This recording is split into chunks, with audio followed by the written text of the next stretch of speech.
Good afternoon, everyone. Thank you. Welcome to the White Coat Ceremony of the St. George's University School of Medicine, Class of 2030.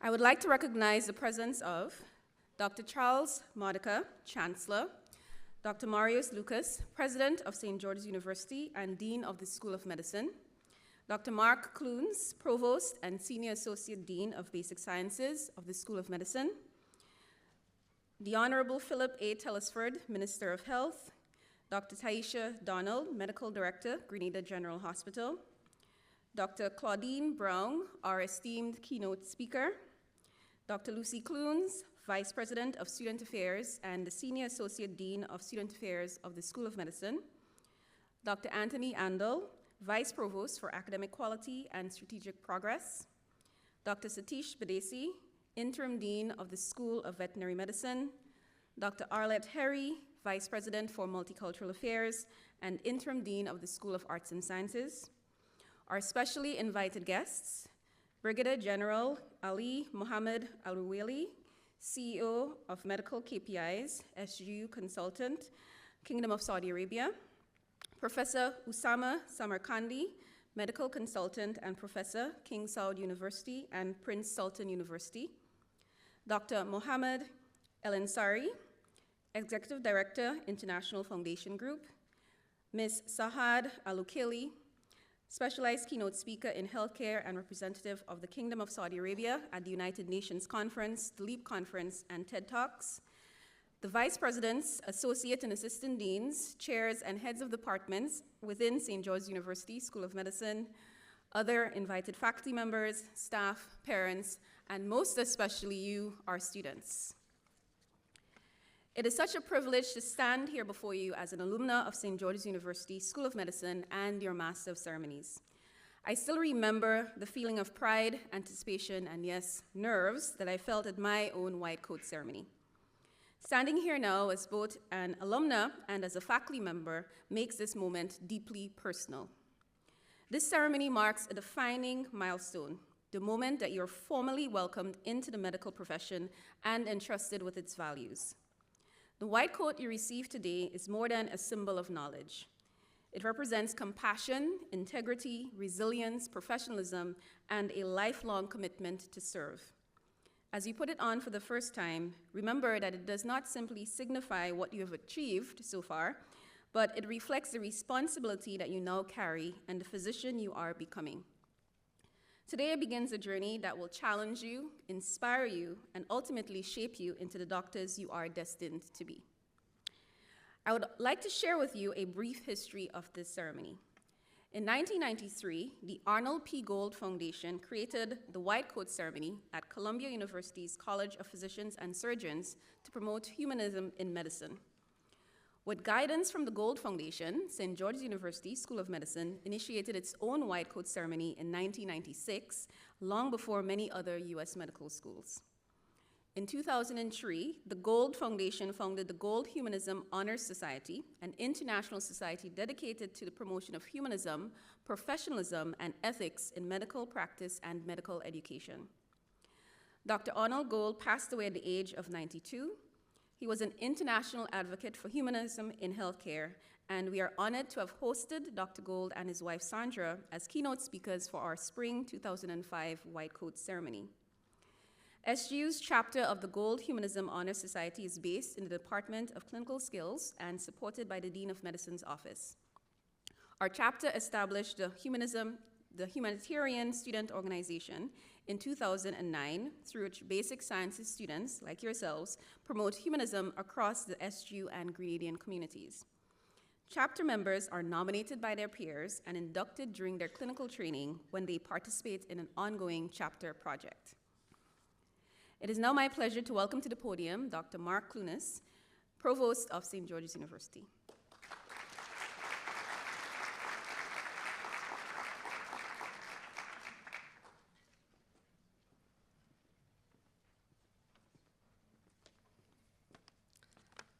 Let me stand upon the protocol already established in the welcome of our external guests. But a special welcome, obviously, to Dr. Modica. I know you support all of these events. And a special welcome to our Saudi guests here this morning. Dr. Taisha Donald, also a welcome to you as Director of our Hospital Service. You're very welcome this morning. Who I'd really like to thank are the people at the back of the room, the parents, the brothers, the sisters, the children, partners, the friends and family of our aspiring young physicians that are here today. We're very proud to welcome you to Grenada and to St. George's University. The university is 50 years old in terms of its charter in just a few months' time, and the first class of the School of Medicine joined us 50 years ago in January. So it will be 50 years in January 2027. We obviously now live a dream that our Chancellor had 51 years ago. In fact, we live beyond the dream. I'm sure he could have never imagined what St. George's University would have evolved into. We're 4 schools, almost 6,000 students, a global community, medicine, vet medicine, nursing to computer science. We've got many different subjects. But it's medicine that brings us here today, the White Coat Ceremony, founded by Arnold P. Gold. And Arnold P. Gold set humanism at the forefront of medical practice. Now, typically when we talk to our students, we speak about medicine today in the language of science. It's an evidence-based profession. And for the next 2 years, we'll be taking these young students through the basic sciences, the foundational sciences. And it makes sense. Now you're physician scientists. You define, you measure, you test, you prove. But when I began to think about humanism for this White Coat Ceremony, I approached that in the same scientific way, from a scientific framework point of view. And what do we do in science? We usually isolate variables and control for all other variables. So how do we isolate humanism? If we think about clinical scenarios, can we reduce it just to the elements of humanism? And the more I reflected on that, the more humanism stopped feeling like a diffuse idea and something more tangible, an instance, a place in time. A place where physicians are often found, but not exclusively just physicians. But it's a place in medicine that every one of you will likely visit. Some specialities make their homes there. Many only pass through. But when you enter there, you won't leave unchanged. It's a place where the lights of the hospital fade, where the constant motion recedes, where the noise slips away until only quiet remains. Not because medicine has failed, but because it's finished its shift. Tests have been run, results returned, images examined. And now, in this place, even clinical reasoning, which you will learn so carefully, rigorously practice and nurture, even clinical reasoning will run silent. Not because it lacks value, but because at certain times you move across and beyond that domain where it helps. As Seneca would have said, ad extremum ventum est, we have come to the edge, to the very limit of medicine. And in some ways, back in time to the very origins of medicine. Because in that place, diagnosis no longer matters. Treatment options are irrelevant. What remains is just a human soul, alone, exposed, and facing something that cannot be fixed. And you're going to be there with them. Not as an expert, not as a problem solver, but simply as another human witness. You may offer words, a touch, a look. Sometimes the most meaningful thing is just to remain, to hold space when there's nothing left to do. A simple acknowledgement of what is. Stoics had a word for that final obligation, which is adese, to be present. And this is humanism in its purest form, unadorned, stripped naked, raw, somber, and very ancient. A human soul, quiet, beside another human soul, understanding the fragility of human life. Human perspective is amongst the rarest things we know in this universe. If you think of the rarest elements, the rarest metals, the rarest gems, they infest our universe. But what is truly rare is human perspective. It's scarce. In fact, in mathematical terms, it's on the furthest limits of probability. It's fragile. It's ephemeral. As healers, you're going to be entrusted with it at the most vulnerable moments of another person's life. When medicine gives way to meaning and the role of the physician yields to an older calling of healer. But of course, that's not the only place where pure humanism exists. There's another place where it's abundant, where it's exuberant, but at the opposite extreme. It lives in the moments that make no sense on paper, in laughter that continues long after a joke has ended and no one can remember what was funny anymore, in conversations that got nowhere, told and retold, because meaning has yielded to just a shared presence. In shared knowing glances, unguarded silences, joy that lingers simply because you're with the people that you love. In meals that stretch beyond hunger, in walks that take the long way home just to delay goodbye. These moments accomplish nothing, yet from a human perspective, they're everything. They remind us that beyond purpose, beyond measure, beyond reason, there's quiet truth that we are here, alive, together. Ikket nunc, here, now. So humanism exists in isolation at these two extremes, shared vitality, shared mortality. Communis vitalitas et mortalitas. The difference between these extremes is that on the one hand, it's bonds of love that energize those interactions. On the other, it's the existential crisis of mortality that draws us together. Between those extremes, humanism fills every space where human connection exists. It may live in the background at times, but it's always present in every encounter, in every act of care. It grows louder in these moments of isolation when one soul feels the presence of another. As you put on this white coat today, remember, it's not only a symbol of knowledge earned or professional commitment, it's also a reminder of one of the rarest things we know of, human perspective offered freely. The Stoics taught us that when status, wealth, comfort all fall away, when fortune's illusions dissolve, what remains is one thing that no circumstance can command: the character with which you meet another human soul. To me, that's humanism. You enter this profession with intelligence, ambition. You'll remain in it because of purpose. You will have strength for the road ahead, I can assure you. But please find time to find joy in the relationships that will sustain you, and quiet confidence to stand anima ad animam, human to human, soul to soul, when it matters most.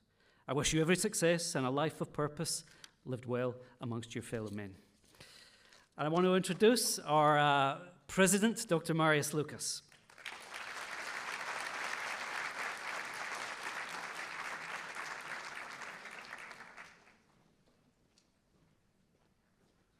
Thank you very much, Dr. Kluns. Good morning, class 2030, and congratulations for your induction to this noble profession.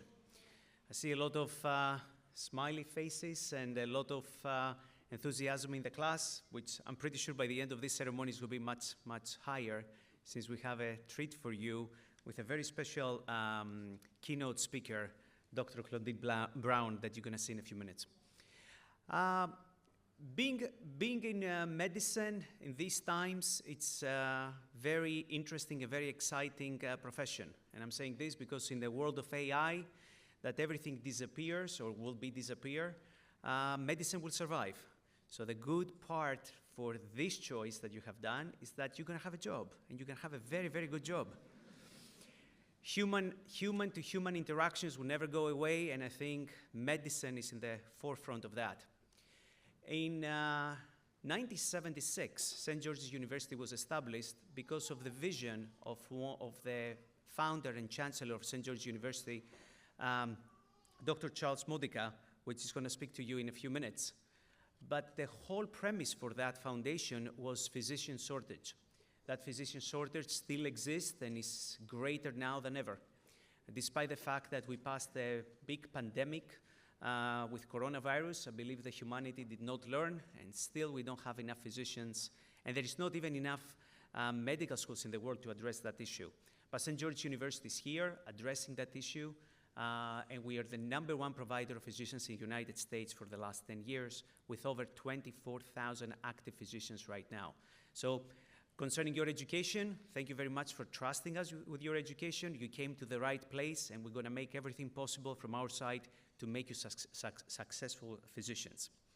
Having said that, I would like to offer, as a dad and as a president and dean of this medical school, 3 small advices. Advice #1, we have to be always and always positive, smiley, and project to the rest of the humanity that we're really excited for the profession we do, And more importantly, we're pleasant people.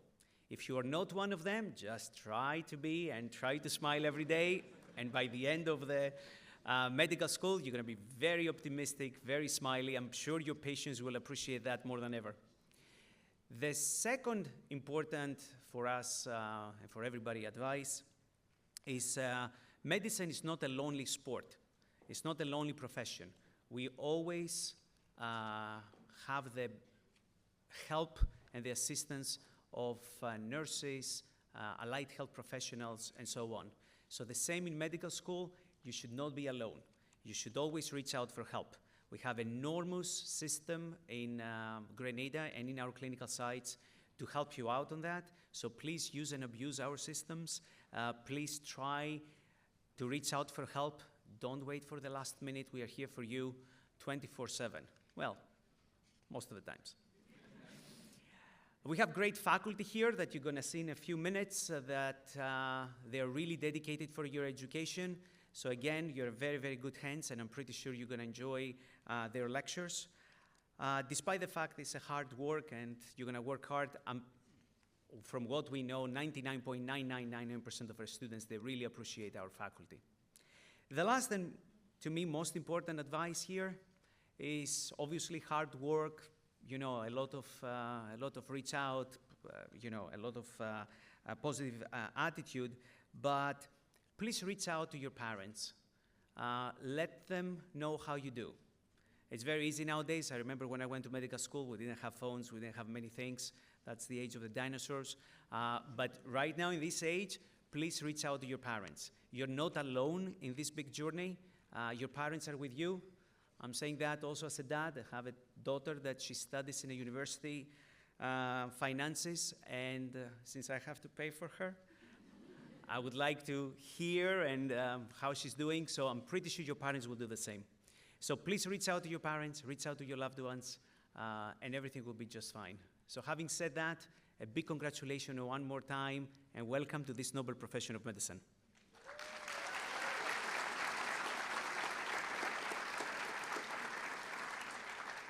At this moment, I would like to introduce the founder and chancellor of St. George's University, Dr. Charles Modica.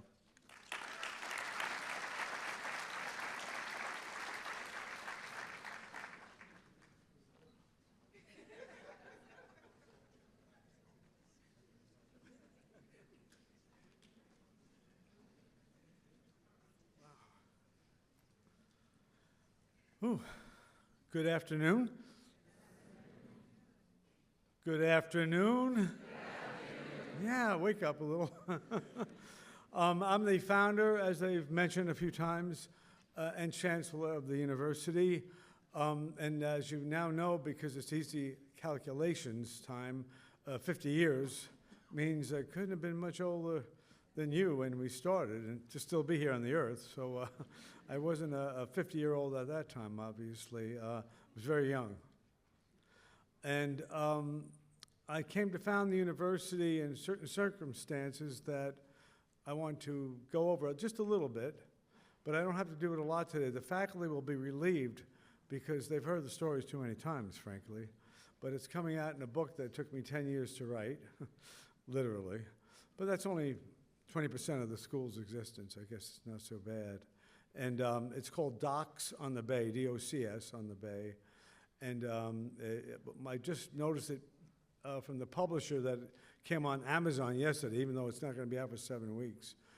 Go on there and you'll see the cover and, you know, whatever. It'll perk you up, hopefully. And don't buy it because you're going to get a free copy if you're a student here. So, but I think when you have time to read it after your studies, maybe over the summer months or whatever, you'll get a feel of how this thing came about, the trials and tribulations and all that. And I just wanted to say now that in our existence, we've learned to recognize our importance to the nation of Grenada, but at the same time, without the nation of Grenada, we wouldn't be here. Without the love, the government, the people of this nation. And I'm so honored that the Minister of Health, Philip Telesford, is here with us today. Could you just stand and face those students real quick and say hello to them? They want to give you a round of applause.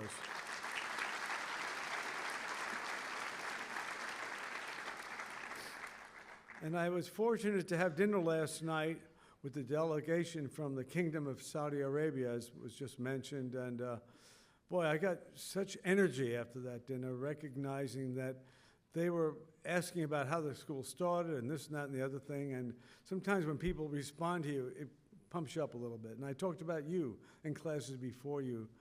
And I'm trying to impress them because I would love nothing better than to have one more nation that has a feeder into this university, because being international is everything to us in the next 50 years. And I got to think about that in a general sense. I won't be here at that ceremony, but I can tell you that it's very important for this school and this nation to be part of places like the Kingdom of Saudi Arabia. I'd like those people I had dinner with to stand and face you, because I want them to look at you so they get inspired a little bit like I do. Just the Kingdom of Saudi Arabia representatives, please stand up, all of you. Yep, yep. Face the student, turn around.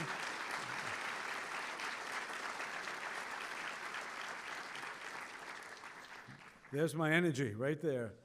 So how I came to start the school, in a few words, again, there's a book, 320 pages, I think Amazon said, Docs on the Bay. It'll be a fun read. Trust me, it was quite an adventure. I stood before the charter class. I was 29, gives you a sense of where I am now. And I looked at them. The average age of that class was 27. When I first addressed them, the Prime Minister introduced me. They were recruited up in New York through the Grenada mission to the United Nations. They had no idea who the chancellor was. I had no problem with being the chancellor. That's how I got my job. I thought of this whole thing. And I remember the sense of horror on their faces looking at me, and I'm going, well, what's the problem here? And they looked at me later on. I found out they could have been one of the students. They go, oh, yeah, I hadn't thought of that, And I came to that place because in high school, I am born second-generation Italian-Americans from Brooklyn. Yeah, right. And when you're the oldest child in a family that came from immigrant parents and all Italian, and you make the mistake, kind of mentioning to your mother while you're, I think, junior in high school, that, Mom, I think I want to be a doctor. Trust me, there was a special moment in her life when I stated that. Some ways I wish I hadn't said it that day. That was etched in stone. Oh, yeah. God bless America, God bless Italy, and God bless the fact that my son wants to be a doctor. And so I went to medical school. I was a baby boomer. Now, I know this generation, this, that, down to Z right now. I'm forgetting all the generations, but our generation was called baby boomers. We thought nothing of it when we were in junior high school and high school. We're baby boomers. What does that really mean? No significance. And then we found out when we tried to get into college, it wasn't such a good thing, because the number of college places and seats in colleges in the U.S. at that time were the same as they were 5 years before that and 10 years before that. And the reason was they didn't expand. Well, the baby boomer generation was about 30 or 40% more high school seniors that year from World War II babies, post-war babies, and all of a sudden our best friends were competing with each other for seats in college. And, well, most of us got in, we did well, but in medical school it was worse. There were 30,000 students the year I graduated college that were trying to get into med school, 30,000. And if you're telling me, well, I guess if no admissions committee was able to take them, they're not qualified, nonsense.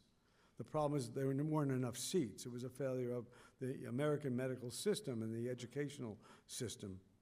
And one of those reasons is there was no incentive for a College of Medicine to expand.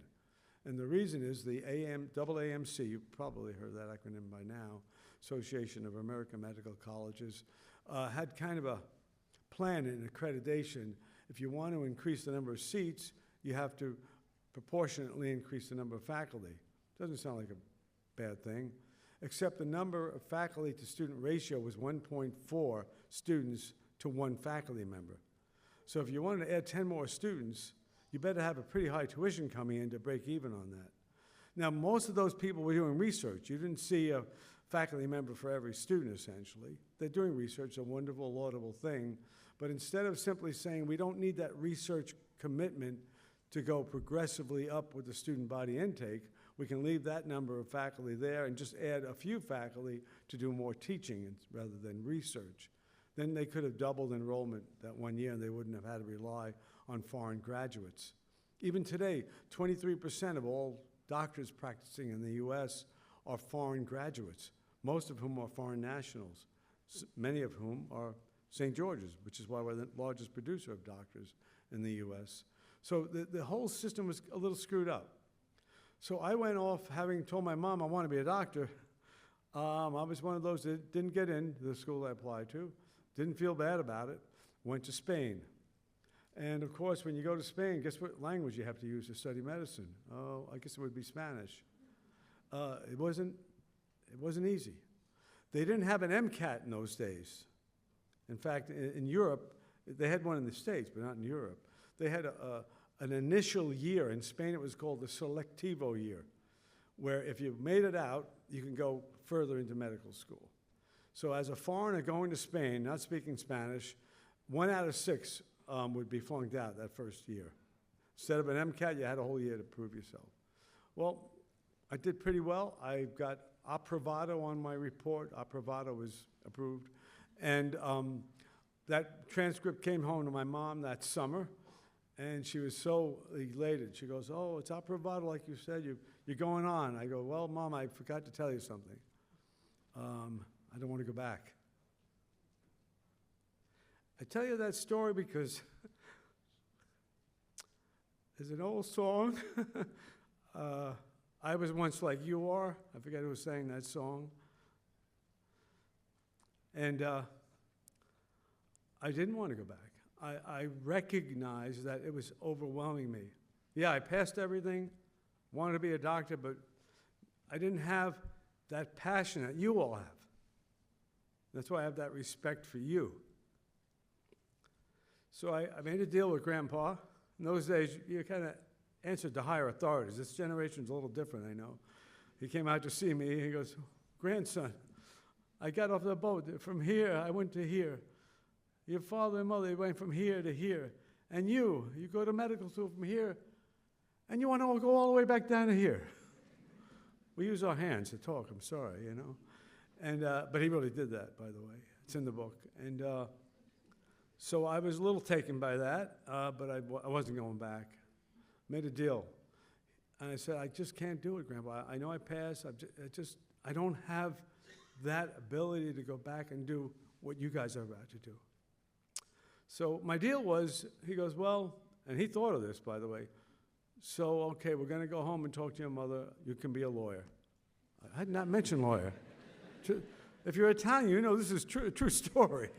I go, lawyer. I would have said I'd do anything at that point.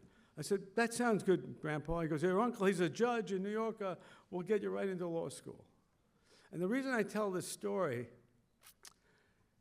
is when you tell somebody you respect them,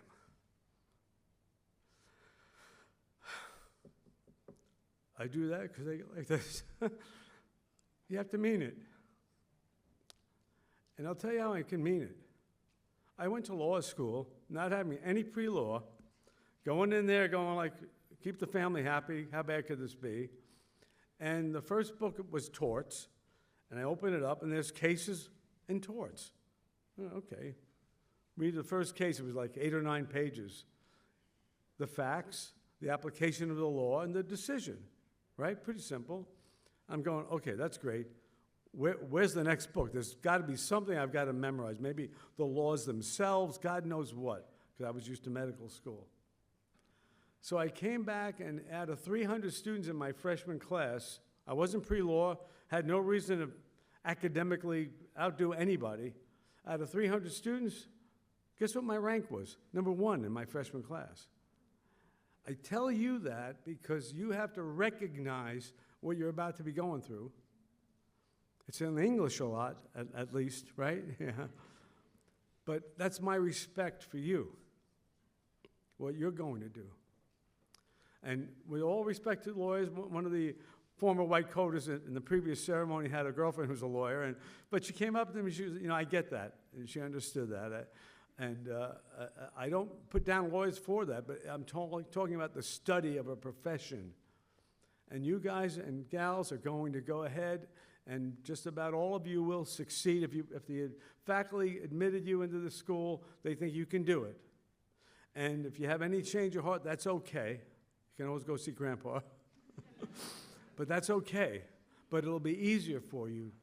And the charter class that came down here, the cover of the book has on the top of it, on Docks on the Bay, I think 5 students carrying me out of the water. I'm drenching wet, had a lot of hair, if you don't recognize the cover when you see it.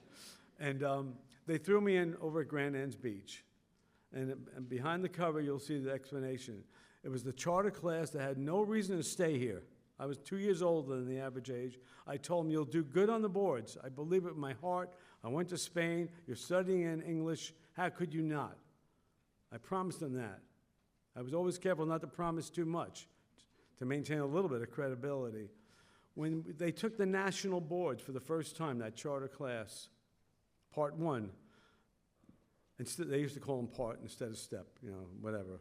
Part 1 of the national boards. We had the 2nd highest pass rate in the world of any non-U.S. school that year. Yeah. And that's why the top of that cover is them throwing me in the beach, in the water in Grand Anse Beach, taking me out. The bottom half of the cover is this campus. It shows where it started, what it became. And a lot of times I meet a graduate and they go, thank you so much for starting. Don't thank me. It was a crazy idea of a guy in law school who had a pet peeve about the AMA and everything else, found an English-speaking country that would be willing to host us, and said this is a no-brainer, because at that age, everything's a no-brainer. Looking back as an adult and a grandfather now, I can tell you that lots could have gone wrong. And when you read the book, you'll see where it almost did, but it didn't. Because you kept studying, your predecessors kept studying, and at the beginning of the 51st year, as we go on together now, you will be doing what they did. It'll be a little easier in terms of facilities and AC and everything else. There was no AC with the charter class. Thank God, because we didn't have electricity more than half the day. Of course, the electric bill was a lot less. Right now, we pay $1 million for electricity a month. Yeah. Your tuition is, the charter class, I think it was $2,250 a semester. Sorry, guys. Yeah, I know. But you'll have less mosquito bites. But that's where we came from. And when you have time in the summer, read the book. It's funny because I never read the book myself until recently, but right before it went to press. It took 10 years to get it together. I met with the author that really wrote it up with me, David Fisher. And as I read it, my wife would say, you're really glued into this book. I go, God, it's a great book. It really, it's what a story. But it's your story.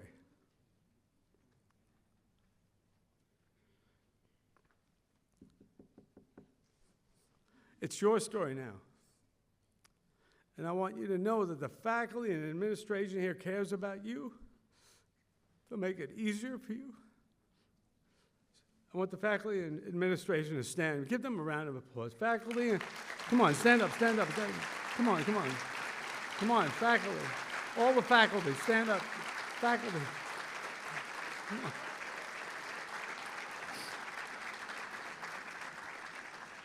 So anyway, you don't get to hear this much. I don't get to speak to you much, and that's probably better. I'll see you at graduation. Yeah. 4 years. God bless you.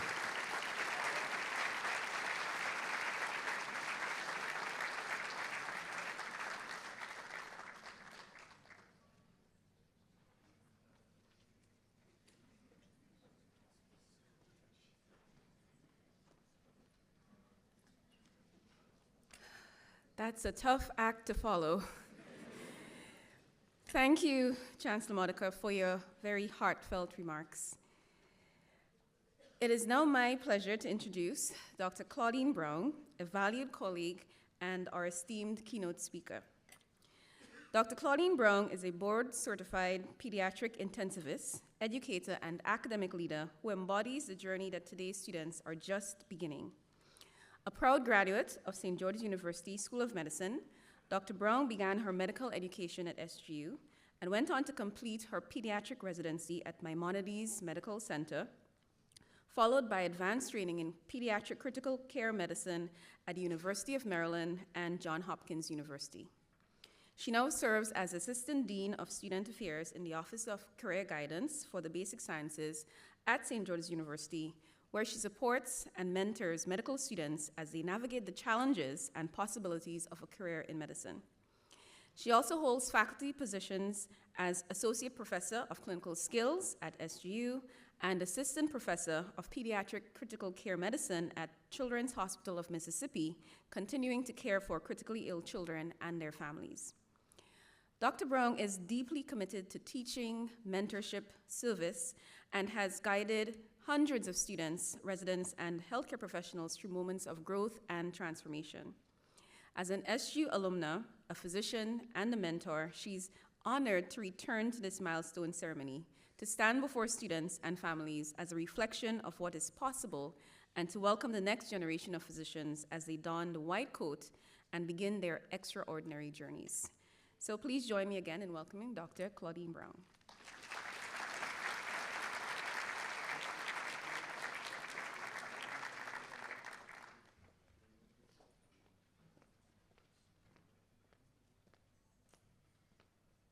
No pressure.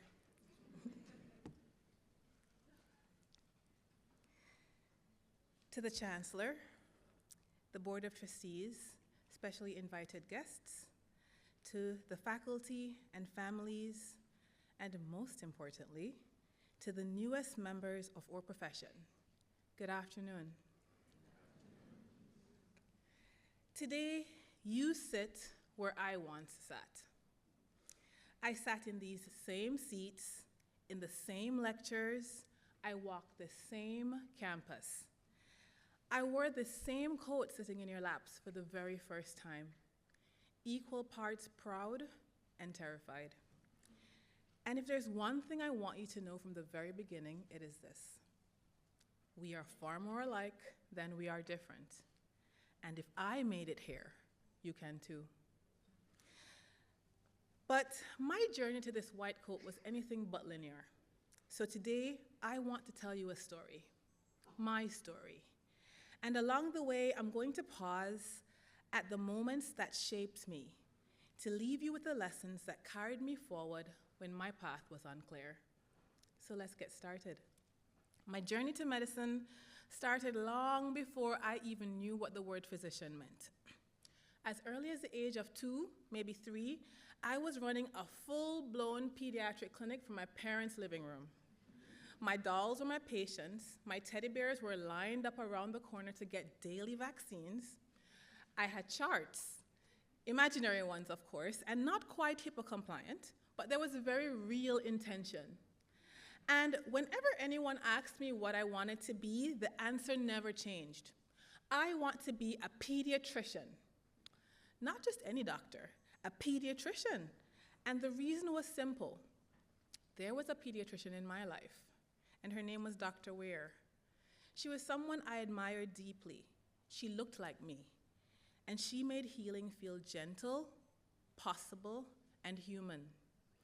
And because I could see her, I could see myself. So let me pause here, because this matters more than you realize.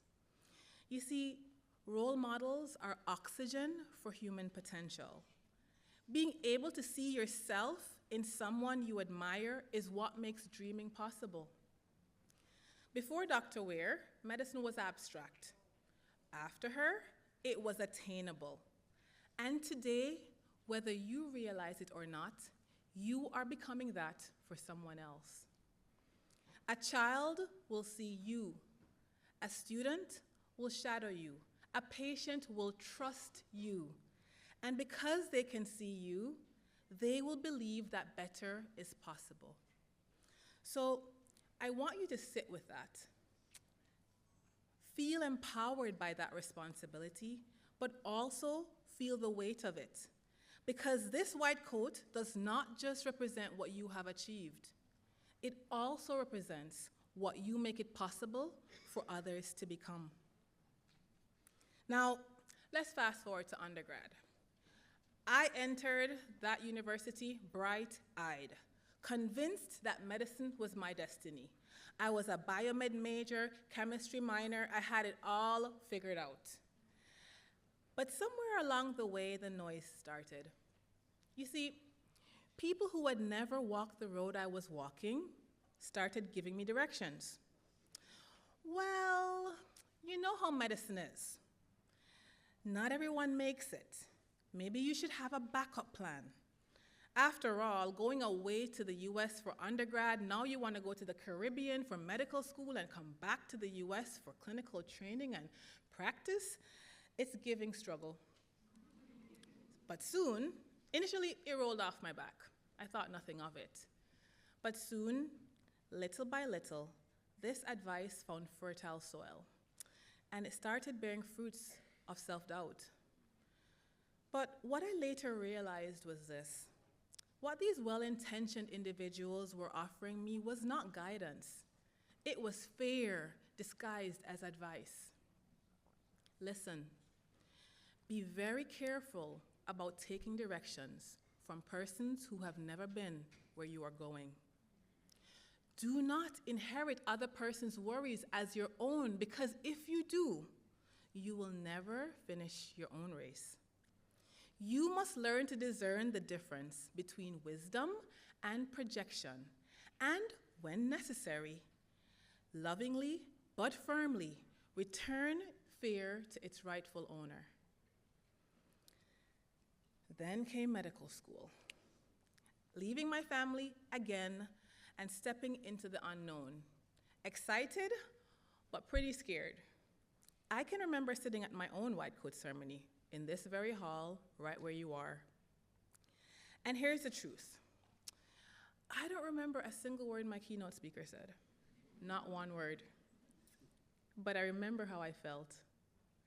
I felt electric, limitless, a bit overwhelmed, but certain that my future was bright. Before the doubt, before the sleep deprivation, before the wards, before the disillusionment that medicine sometimes brings, in that moment I felt pure anticipation. So, I want you right now to do something for me. Put a mental thumbtack in this moment. Preserve this feeling. The joy, the pride, the bright-eyed wonder. Because there will be days when you will need to come back here. Before the world tries to harden you, before fatigue clouds your purpose, store this moment. You're gonna need it later. Now, guys, medical school humbled me.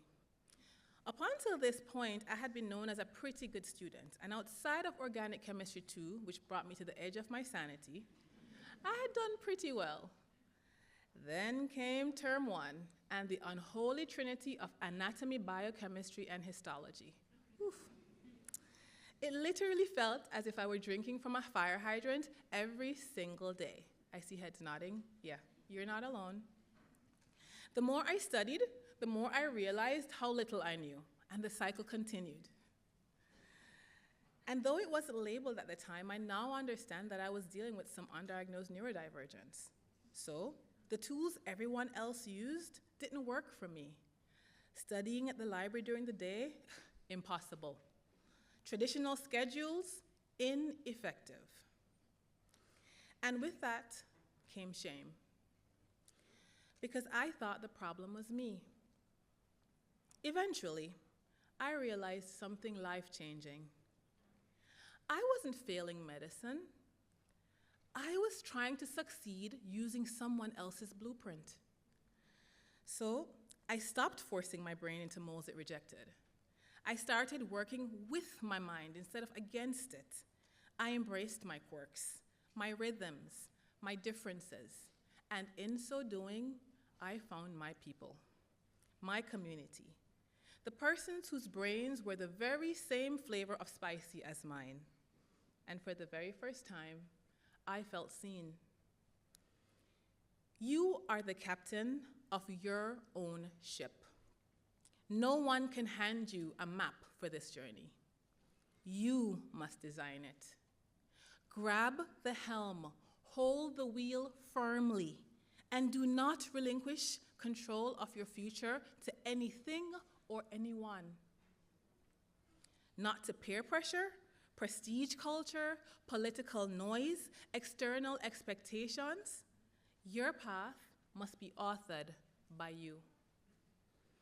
Now, before step 1, I postponed my exam by about 2 weeks.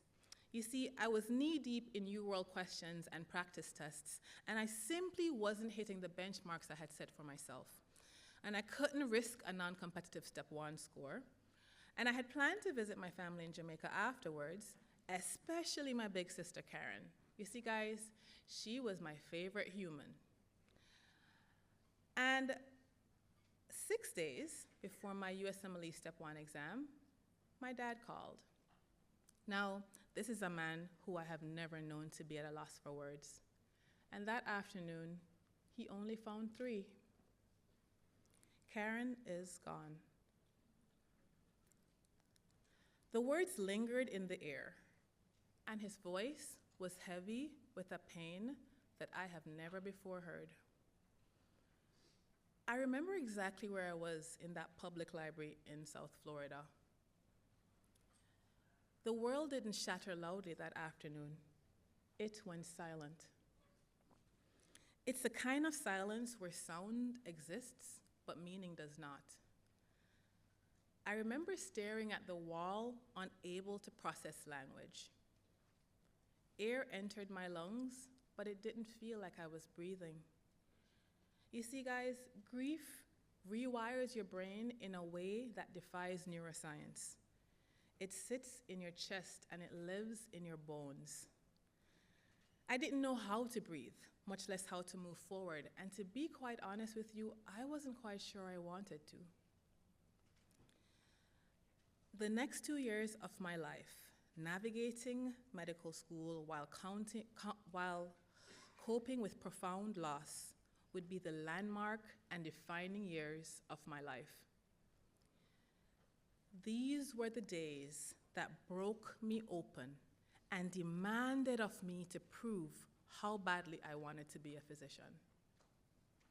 These were the days that constantly asked of me to give more than I thought I would ever be able to give.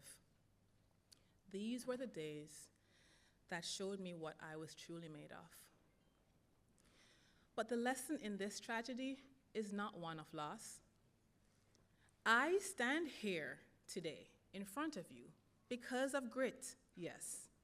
Because of resilience, yes. But also because of the invisible forces beneath my wings. The unwavering family who set aside their own sorrow to guide me through the treacherous waters when I did not trust myself to swim. Similarly, you are here today because of parents and loved ones whose sacrifices you may never fully understand. The ones who have gone without so you could have. You are living, breathing evidence that their sacrifices were not in vain. The prayers of grandparents whispered into the nights on your behalf when you didn't even know you needed covering. The love of family, given or chosen, seen and unseen. That is what steadies you when this profession will try to unmake you. You will be carried when you cannot carry yourself. Never forget that. As you prepare to wear this white coat today, you may be the one putting it on, but you did not arrive here alone. This coat is made from fabric of faith. It is stitched together with sacrifice, and it is laundered with love. From those who have given tangibly and intangibly of themselves, mothers, fathers, siblings, friends, mentors. Those are the threads that have woven into the fabric of the white coat that you will don for the first time this afternoon. So, before this ceremony continues, I want you now to turn to the ones who have steadied you, and let us take a moment to applaud them, because this white coat is as much theirs as it is yours.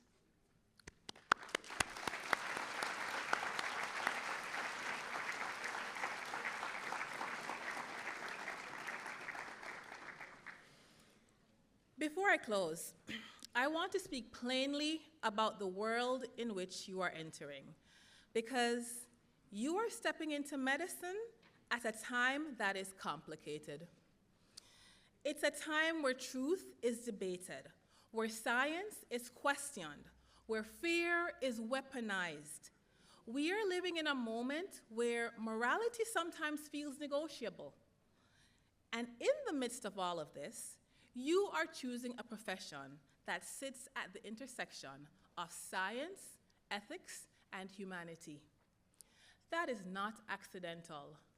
That is a calling. This white coat that you're about to wear is more than a uniform. It is armor. Armor that protects the dignity of your patients and shields the disenfranchised from neglect, from bias, and from indifference. But let me be clear, it is not meant to be worn passively, because this white coat is also a sword against misinformation.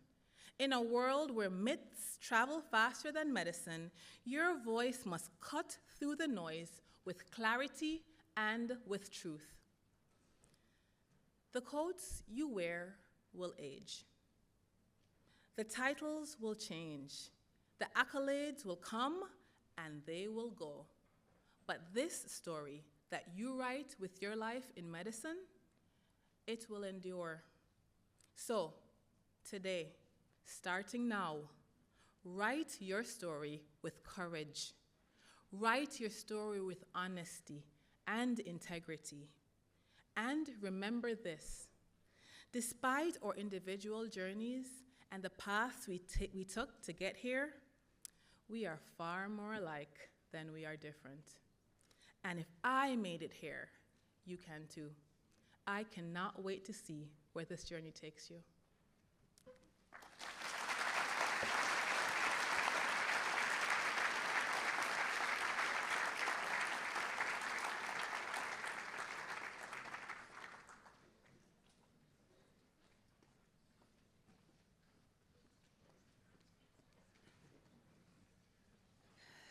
Thank you, Dr. Brown, for your inspiring words of encouragement that you've shared with us all today.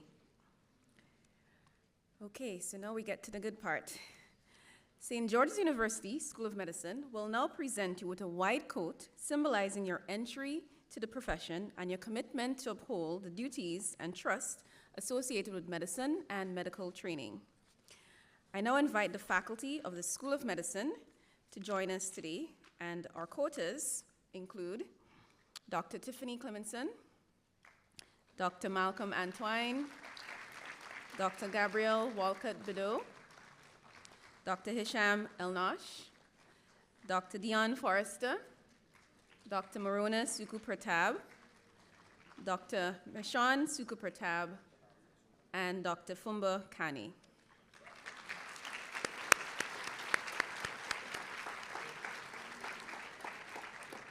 Dr. Nitsa Topal, Assistant Provost for Assessment, Evaluation and Monitoring Systems, as well as the Associate Dean for Evaluation and Assessment in the School of Medicine, will call each student by name and college. Those students who have with them today a physician, family member, or loved one will be quoted by those physicians. We ask that you please hold your applause until all the students are quoted and to keep the aisles clear for the duration of the quoting. Also, a gentle reminder to our students to please have your coats unbuttoned for the quoting.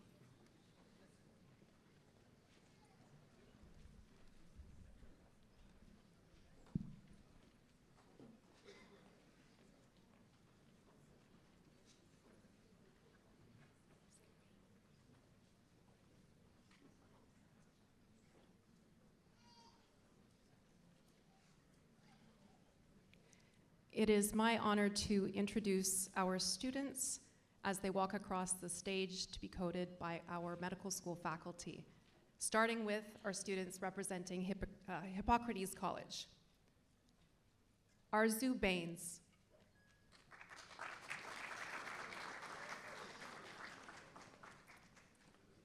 Shiron Ehrlich. Tyler Woodruff. Konstantin Karolidis.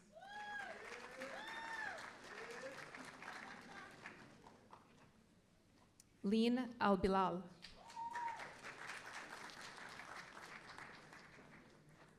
Elizabeth Lang.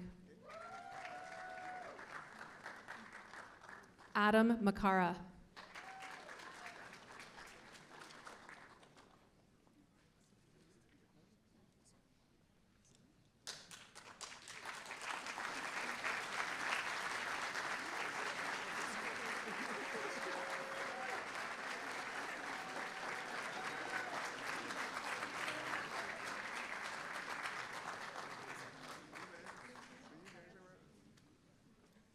Rashad Ahmed.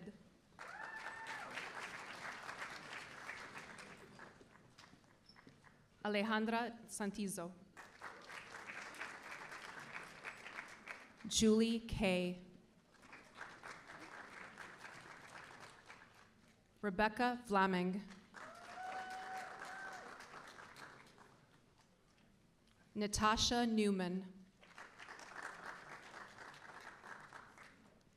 Caitlin Johnson.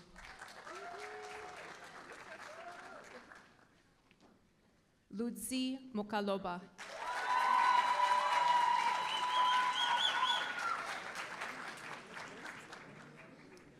Mary Jessica Adhiambo.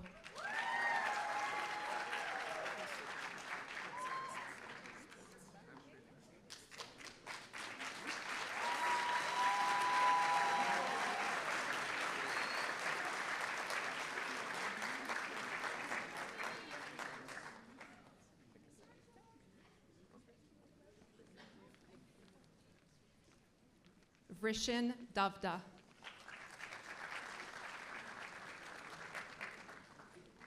Aaron Hafiz.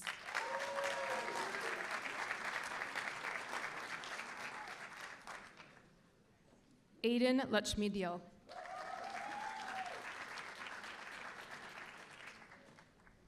Saina Haktan. B. Track. Sandy Yusuf Gadala.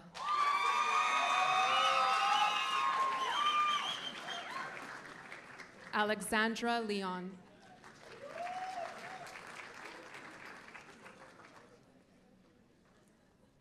Tabassum Taranum.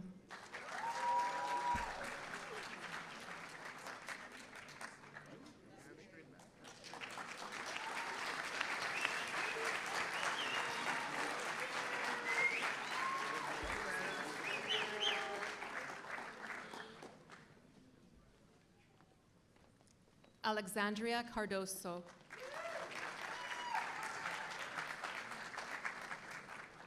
Brooklyn Reynolds.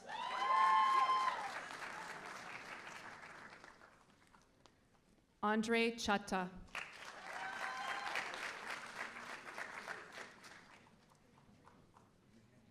Kiranmei Nemalapuri. Ishita Man.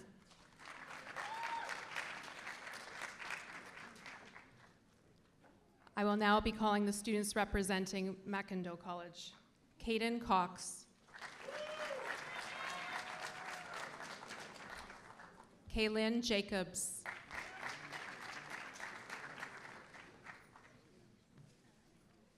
Dora Laura Machado.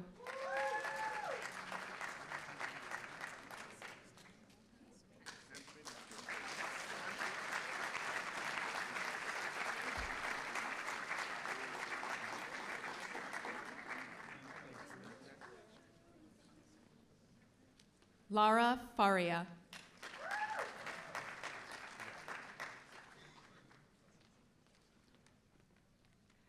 David Tasanasanta. David Orsini. Jedediah Daniela Soval.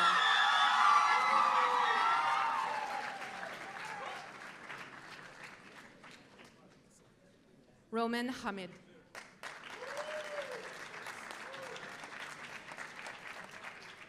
Farhan Matiwala.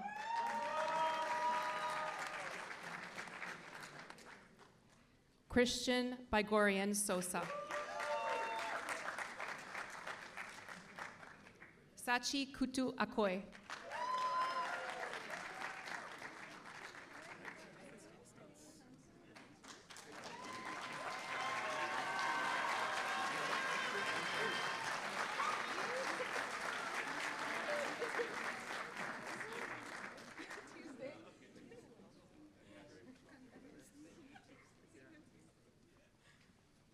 Gregory Brinton.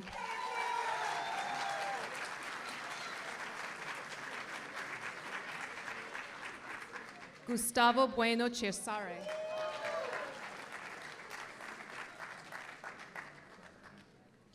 Edgardo Valles Lopez.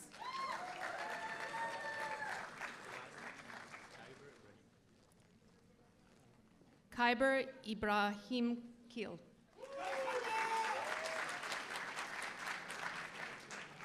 Gurjeet Singh.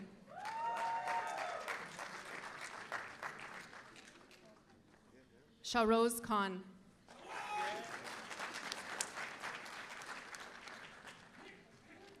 Amy De Armas.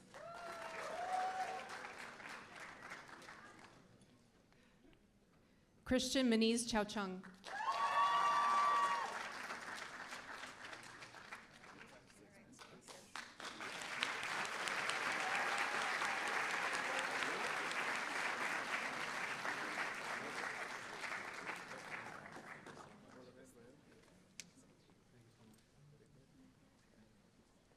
Veronica Kavanaugh.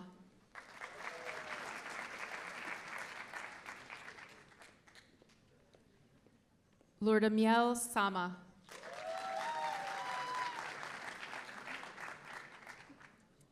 Sabur Upal.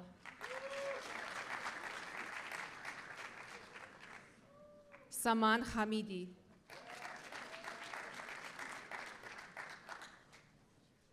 Aaron Leah Love Thompson.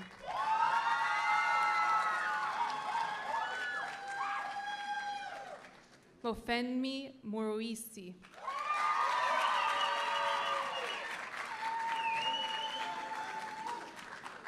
Omar El Baghdadi.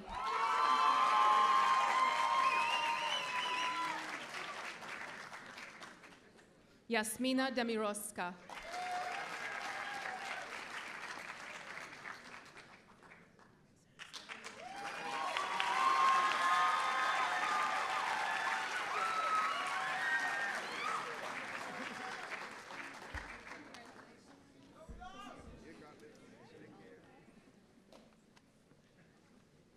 Cassia Ann Varghese.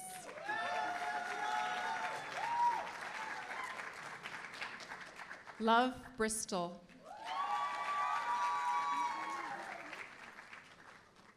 Makeda Noel. James Gardner.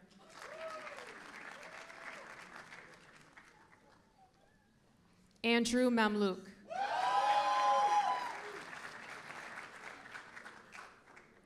Kirorolos Khalil.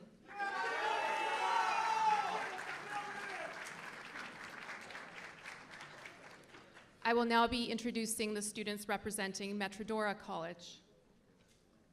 Anma Abbasi. Nisha Patel.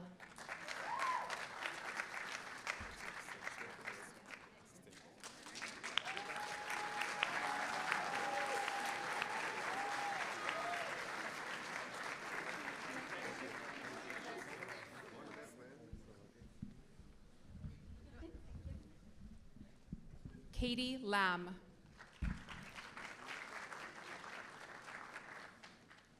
Jesse Maurer.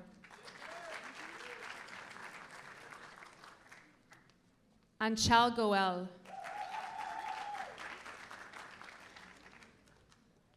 Raishard Hussein.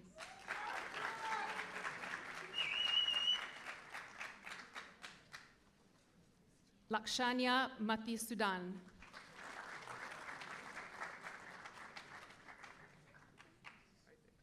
Sanya Sukiyani.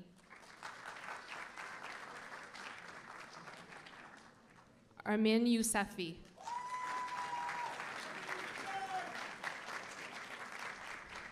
James Kuzas.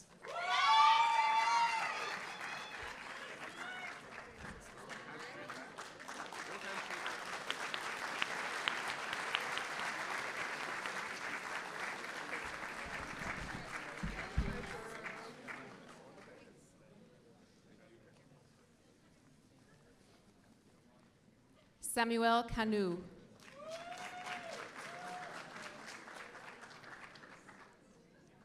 Sahil Lubana.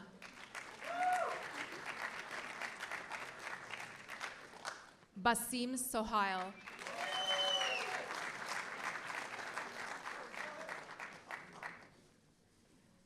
Iunade Adebowale.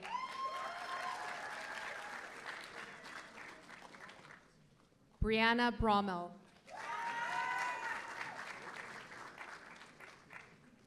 Katie Obi. Brendan Crockett. Misha Imbert.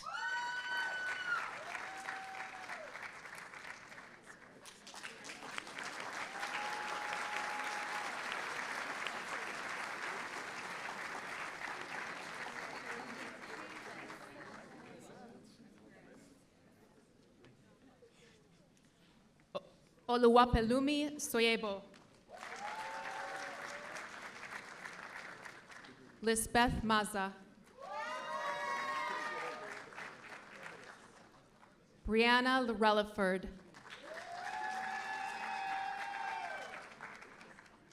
Marie-Louise Omanga.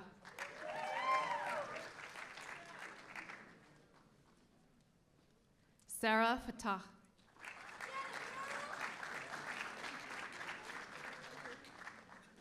Jasmine Salahshur. Rebecca Mossad.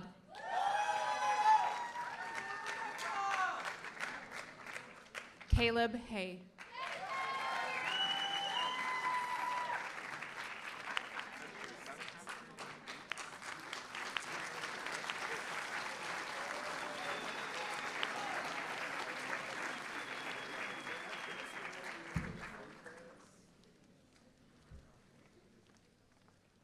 Jody Ann Fairclough.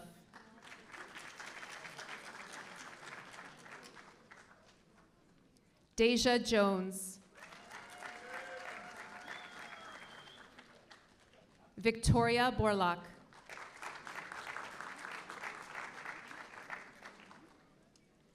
C. Arjuna Manon.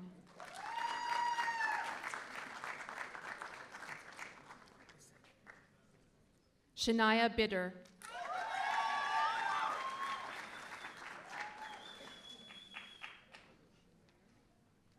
Oluwato Simin Duralaje.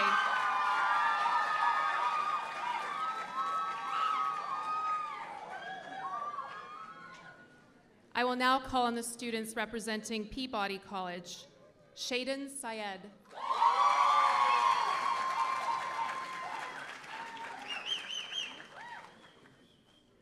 Kalai Magal Nesaraja.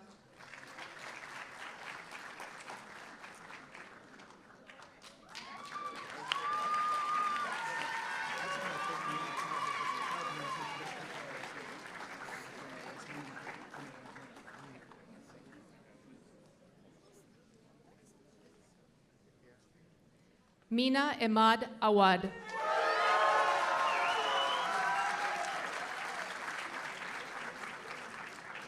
Sid Sassi.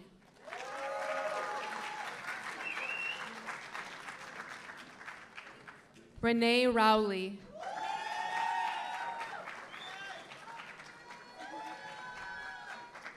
Sajia Salim Bata.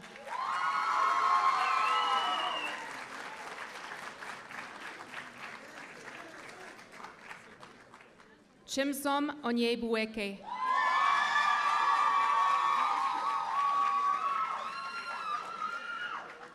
Lami Saleh.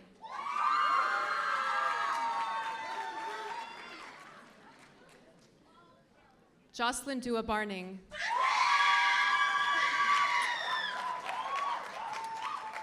Ben Clementi.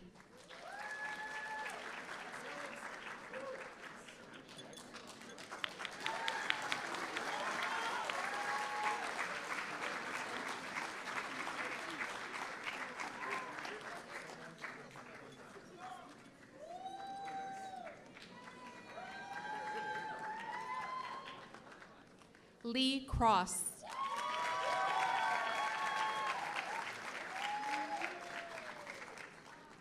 Luengo Pearl Molatesi.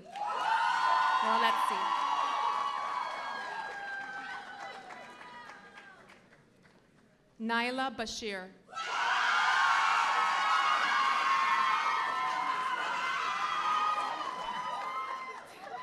Atta Boateng.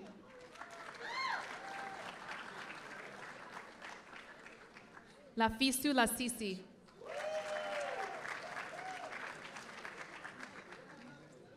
Korai Alp.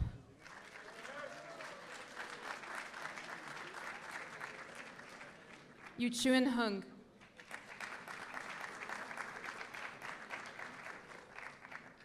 Emanuela Menedi.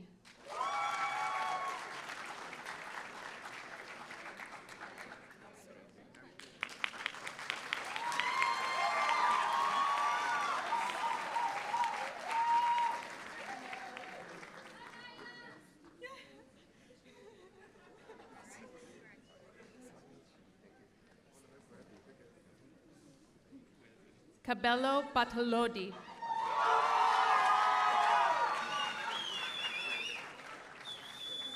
Offense Ramagapu.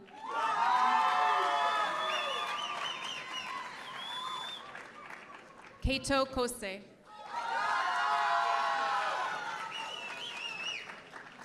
Offense Otsile. Mario Farug.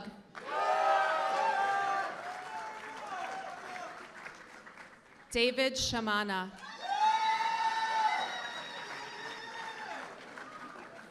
Oscar Lacayo.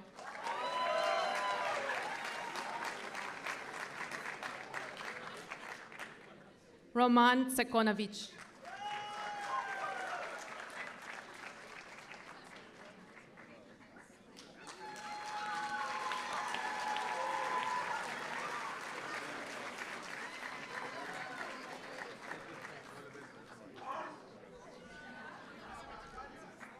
Marilyn Estrada.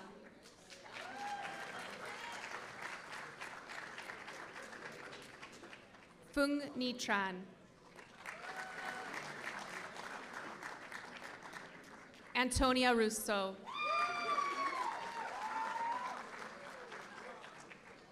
Laura Lynn Rogers.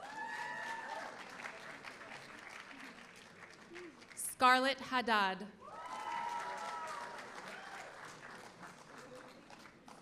Jenna Al-Ghafri. Lana Jaber.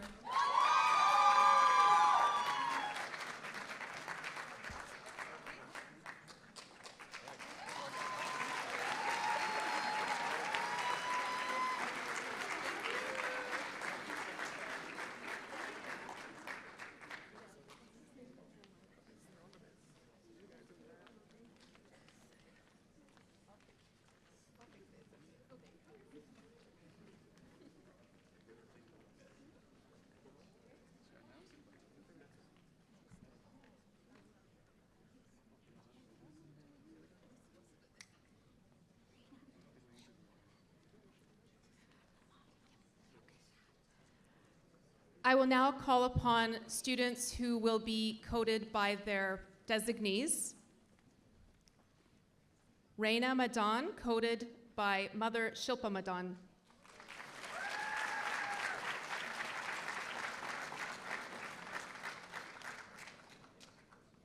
Bonaventure So, coded by Father Dr. Lin So.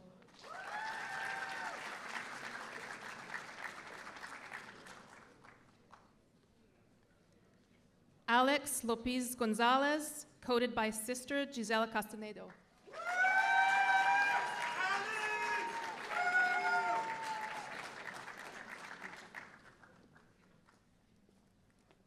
Grace Delagianis, coded by Father Dr. Athanasios Thomas.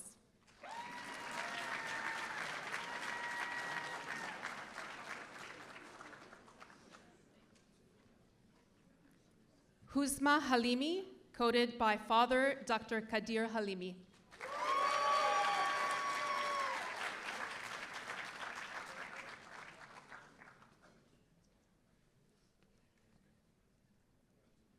Lukwilurna Raymond, coded by Mother Dr. Wilhelmine Raymond Chatelain.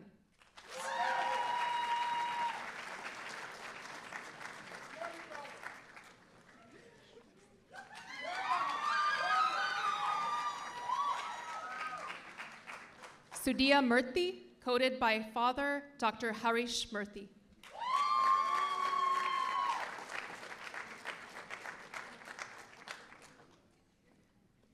Faizan Ahmed, coded by Father Dr. Adnan Ahmed.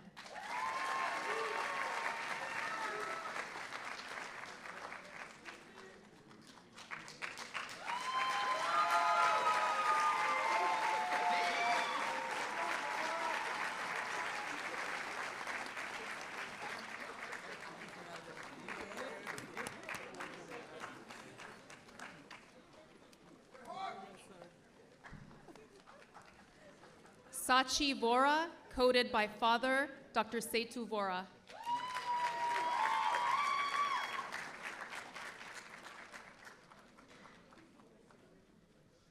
Angela Abraham, coded by Mother Dr. Shirley Abraham.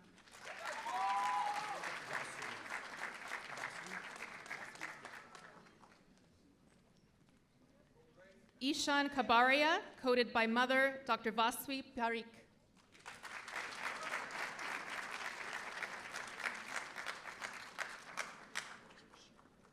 Anika Charles, coded by mentor Dr. Alistair Richia.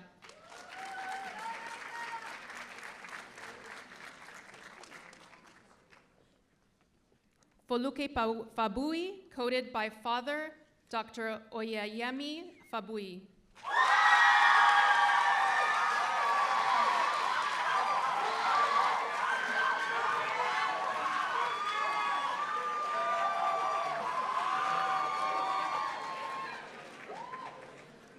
Rachel Canella, coded by Father Dr. Xavier Canella.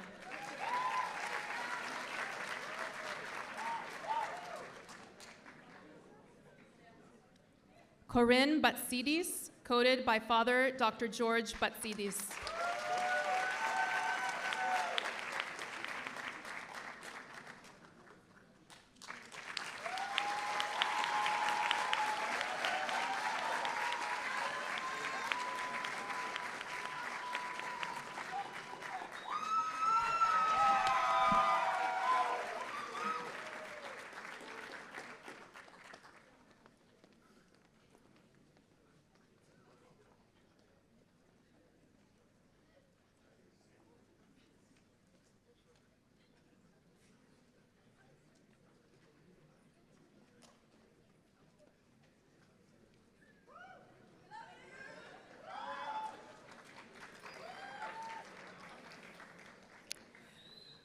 I would like to extend my congratulations to the class of 2030.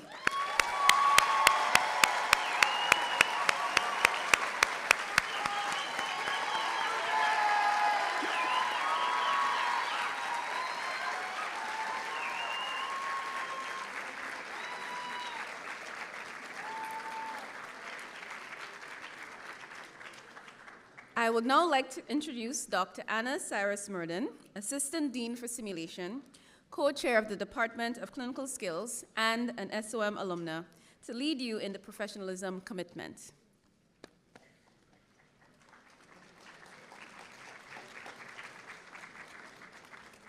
Good afternoon. Wow.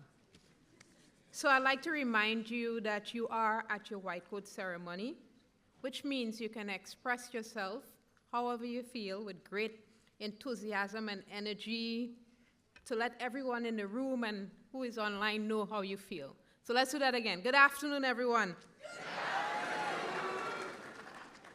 So it appears that I have the distinct honor of bringing this momentous occasion across the finish line. And we shall do this or accomplish this through the reciting of our professional commitment, because nothing says official quite like being inducted. So at this time, I'd like to invite the class of 2030 to please stand and recite aloud with me the professional commitment. This commitment can be found to the front of your programs and was written by a student task force in 1995 and later revised in 2024, and has been recited at each of our White Coat School of Medicine White Coat ceremonies. I'd like to also invite all of the other physicians in the room to please stand and assist us with accomplishing this.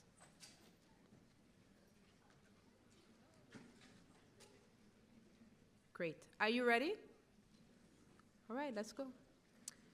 Today is the beginning of my medical education and training as a physician. I acknowledge my responsibility to continue the pursuit of knowledge and understanding while recognizing the limits of my abilities and seeking assistance when necessary. I am entering training for a noble profession in which my interests must always be subservient to those who seek my assistance. I must be ever conscious of the value of my fellow healthcare professionals and treat them with respect at all times. My classmates at St. George's University are now my colleagues, and I owe to them the same support and encouragement to achieve their goals as I hope to receive from them. I will work alongside my colleagues and professors with tolerance, compassion, honesty, and cultural humility. I will treat all members of the St. George's University community and its visitors with equity, regardless of rank, as I will do with my future patients. I acknowledge my obligation to adhere to the University Honor Code and to conduct myself with integrity and in an ethical manner at all times henceforth. Taking full responsibility for my choices and actions, I shall do all within my power to show in myself an example of all that is honorable and good throughout my medical career. It is a privilege to have been given the opportunity to become a physician. May I be ever conscious of that privilege and never abuse it. So congratulations to the class of 2030 again. Please be seated. Please be seated. Welcome to St. George's University.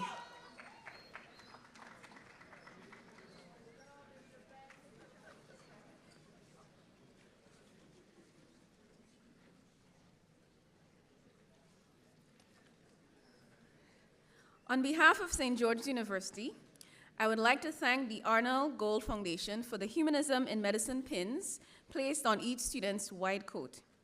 Thank you to our students, their families, our faculty, staff, and administrators, as well as our specially invited guests for your support and your presence in this ceremony.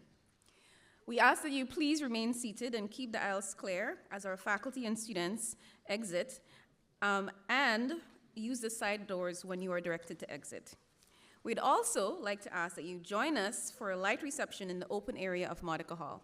So thank you again for joining us today, and congratulations once again to the class of 2030.